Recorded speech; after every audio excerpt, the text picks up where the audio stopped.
পান্তা ভাতার কাঁচা মরিচ আল্লাহ দিয়ে পার করিস।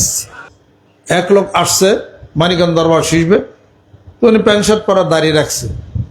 আমি একটা জিনিস জানতে আসছি, আমাদের মাওলানা ফজল হক সাহেব তখন ছিলেন, আব্বা তখন জীবিত, তার বউ রাগ করে হেরে থেকে বাপের বাড়িতে গেছে গা। আমার কি লেগে গেছে? কয় যে দরবারে মুড়ি দিছে আর দাঁড়িয়ে রাখছি, এ লেগে গেছে গা। কোথায় কি করবেন? তুমি বাদ দেবো, দাড়িকে চাইছে হালাম। কত এইটার হুকুম আমি কেমনি করে দিই যে তুমি বাদ দেন, দাড়ি চাইছে হালান। পরে আব্বার কাছে বলার পরে আব্বা আবার আঙ্গুল দিয়ে দেখা দিচ্ছে মঞ্জুর কাছে জিজ্ঞেস করো। আমাকে আল্লাহ আমার মাথায় তো ঠাটা পড়ছে। মাওলানা ফজল হক ছিল, আমাকে মন সাহেব আপনি দেন, কয় আমি পারব না, আপনি আব্বা হুকুম তো আপনি যা পারেন করেন গা। কেন আমার তো মাথা ঘুরেন দিচ্ছে। এই পরে বাংলা করে ডাক দিয়ে না, বললাম যে আপনি বিবাহ করছেন কয়দিন? কয় একটু কয়েক মাস। কয় এখন আমার জিকির করি, দাঁড়িয়ে রাখছে, মাথা টুবি দিয়ে, আমার বউ তো আমার থেকে গেছে গা। আমার ঠিক আছে, তাহলে আমি যা কই আপনি তাই শুনেন, আব্বা হুকুম দিছে তো ফয়সালা দাদা, ফয়সালা শোনেন। তখন বললাম যে একের দরবার থেকে যাওয়ার পথে রাস্তায় যে সেলুন পাইবেন মানিকগঞ্জ টাউনে, পয়লা দাড়ি চাষবেন, টুপি খোলাইবেন, দাড়ি চাষবেন, মুস্তা রাখবেন, সাদা একটা শার্ট পরবেন, কালো একটা প্যান্ট পরবেন, হাতে একটা ব্রিফকেস নেবেন, একটা গগস পরবেন, মাথার চুল্লা ভালো করে আজকে টক টক টক টক করতে করতে হোটে বেড়ে চলে দেবেন। হয়তো এই হুকুম দিলেন গুনা উপকার, আমাকে গুনা সবটা আমার। কয় তেলে মারো, মনে মনে কই আল্লাহ গুনাতে ব্যাগ নিলাম ঘাড়ে, ব্যাগ গুলো আবার ঘাড়ে আইবে, আল্লাহ তুই রক্ষা করিস। পান্তা ভাতার কাঁচা মরিচ আল্লাহ দিয়ে পার করিস। যাই কিছু হোক, পরে আব্বা জিজ্ঞেস করছে তোরা যে কইলাম কি ফয়সালা দিছা? আমাকে আব্বা ফয়সালা তবে এটা দিছি, এই ফয়সালা দিয়ে দিছি, গুনা সব আমার, তার দ্বারা হোটেল ভাজা বের গেছি। ওই যা ঠিকই কইছা, আগে সংসার ঠিক থাও। কেবল বিয়া করছে, এই বউ এখন থাকে না, যাও হুসবে আরেক বিয়া করি, পেঁচাকুচি কারবার। আর বউরও খুব ভালোবাসে, এখনো দাঁড়িয়ে চাষতে পারে না, মাথার টুই ফালাই দেবে না, আবার বউ আবার থাকে না। আগে সংসার টিকুক, তারপর ধর্ম করবো, তারপর করা যাবে। যে কথা হেই কাম।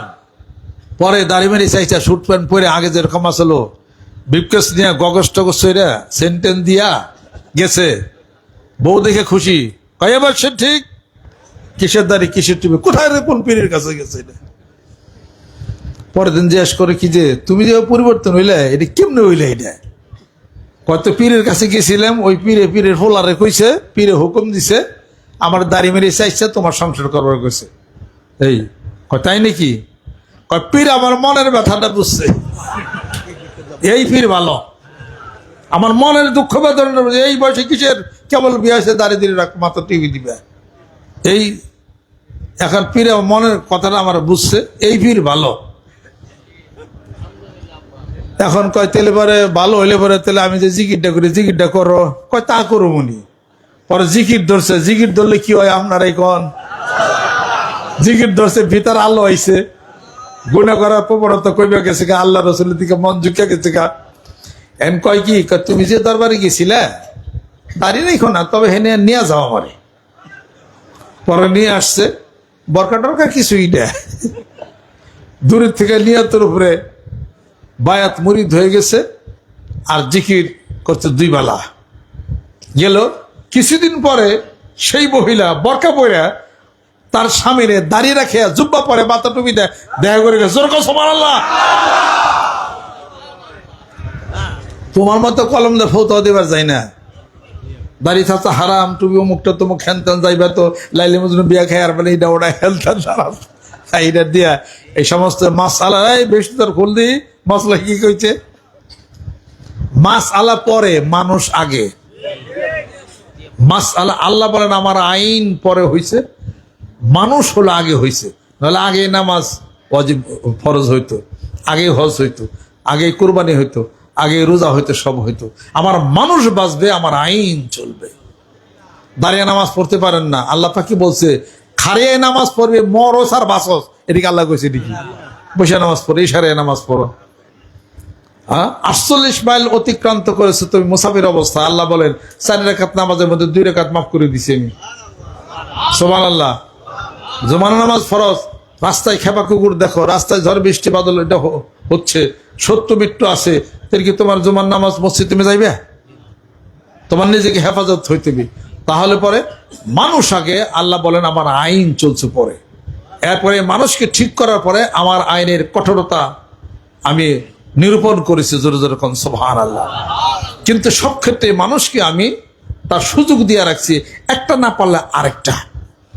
নামাজে রক্ত হয়ে গেছে, পানি পাও না, ওয়াইল্লাম তাজিদু মাআন ফাতায়াম্মামু সাইদান তাইয়্যিবা, পবিত্র মাটি দ্বারা তায়াম্মুম করে নাও। সুবহানাল্লাহ। আমি এই সমস্ত দলিল বুঝা পরে কইছে দাড়ি বেড়ে চাইচা লই জানগা।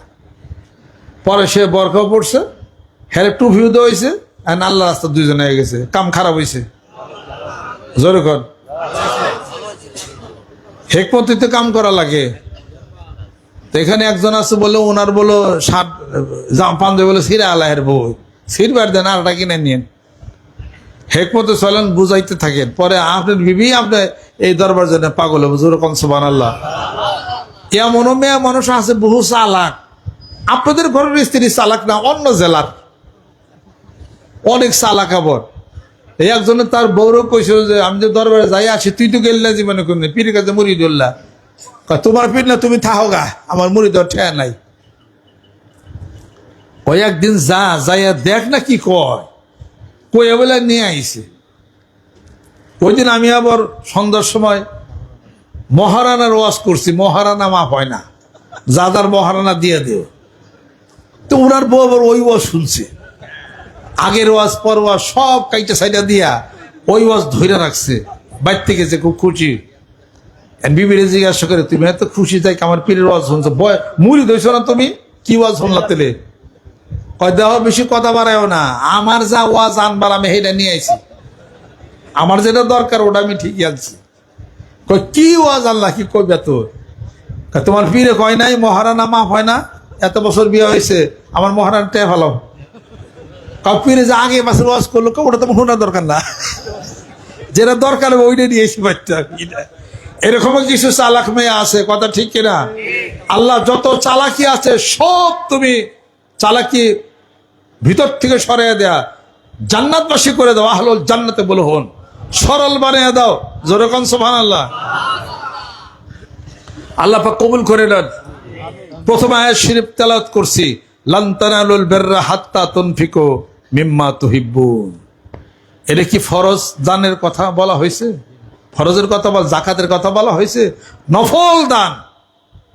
আল্লাহ পাক বলেন যে পর্যন্ত আমার বান্দা আমি আল্লাহর রাস্তায় নফল দান না করবে, সেই পর্যন্ত সে কল্যাণ প্রাপ্তই সে হবে না। সাহাবী কার নাম বুঝতে হবে। সাহাবী তার নাম রাসূলের ইশারা ইঙ্গিত পাওয়ার সঙ্গে সঙ্গে কার্যে পরিণত করেছে, তার নাম হলো সাহাবী। এই আয়াত যখন নাজিল হয়ে যায়, সাহাবী শুনলেন, তখন আল্লাহ নবী সাল্লাল্লাহু আলাইহি ওয়াসাল্লামের কাছে অনুমতি নিলেন এবং তার একটা জমি খেজুর গাছওয়ালা 12,30,000 দিরহাম সেটা বিক্রি করে দিস। 12,30,000 দিরহাম বর্তমানে 30 কোটি টাকা বিক্রি করে দিয়া সেই টাকা পয়সা সব ঘরে আনছে, ঘুম আসে নাই। একবার ঘরের ইমরা যায়, আরেকবার ওমরা যায়। বিবি জিজ্ঞেস করে তুমি কি টাকা পয়সা দিয়ে মাথা গন্ডগোল হয়েছে নি, এই পাশাপাশ করতে ঘুম আসবে না? আমি ঘুম আসলে যদি ফজর নামাজ কাজা যায়, আমি অপেক্ষা করতেছি ফজর নামাজ হয়ে গেলে আমার এই অর্থ সম্পদ আমার মুসলিম ভাইদের মধ্যে সব আমি বিলিয়ে দেব। সকাল হওয়ার সাথে সাথে 12,30,000 দিরহাম সবার মধ্যে সে দিয়ে দিছে, বিলিয়ে দিছে।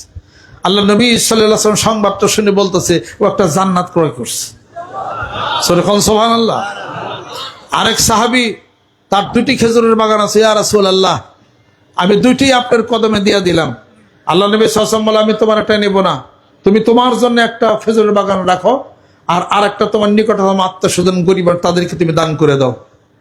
তবে সেটা দান করে দিলে একটা খেজুর বাগান নিজে সে রাখলো। জোরে কোন সুবহানাল্লাহ। কোন আয়াতের পরিপ্রেক্ষিতে? লান তানালুল বিররা হাত্তা তুনফিকু মিম্মা তুহিব্বুন।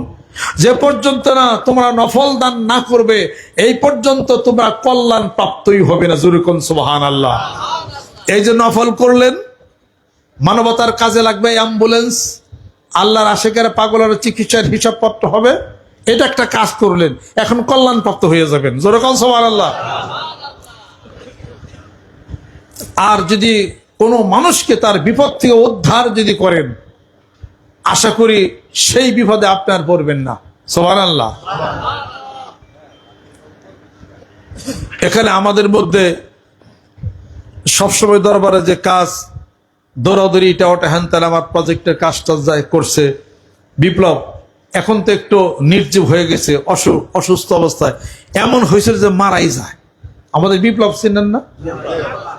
এই এখন চোখেই দেখে না, চোখে দেখে না, চোখে দেখা বন্ধ হয়ে গেছে। এক ডাক্তারকে দেখাইছে, আপনি যদি একটা মানুষের চোখের চিকিৎসা যদি করে দিতে পারেন, আল্লাহ পাক আপনার চোখকে আজীবন ভালো রাখবে। একটা মানুষের কিডনির চিকিৎসা করে দেন, আল্লাহ পাক আপনার কিডনিকে ভালো রাখবে। এটা হলো ভালো হওয়ার হলো নিয়ম, হলো এটা। সকলে মিলে আমরা যদি সেই চেষ্টা করি যে বিপ্লবরে আমরা একটু সহযোগিতা যদি করি, তার নতুন একটা করণীয় সংযোগ করবে, চোখের কি লেন্সটা কি লাগাবে, 2 চোখে লাগাবে, 1.5 লক্ষ টাকা লাগবে। আল্লাহ এই নফল দানের মধ্যে যারা শরিক হবে, এখন তো তারা তো অবস্থা নাই, দোকানে ভালো চলে না, বাড়িতে ছেলে পেলে নিয়ে সংসারই তার চলে না, আমি মোটামুটি যা কিছু দিছি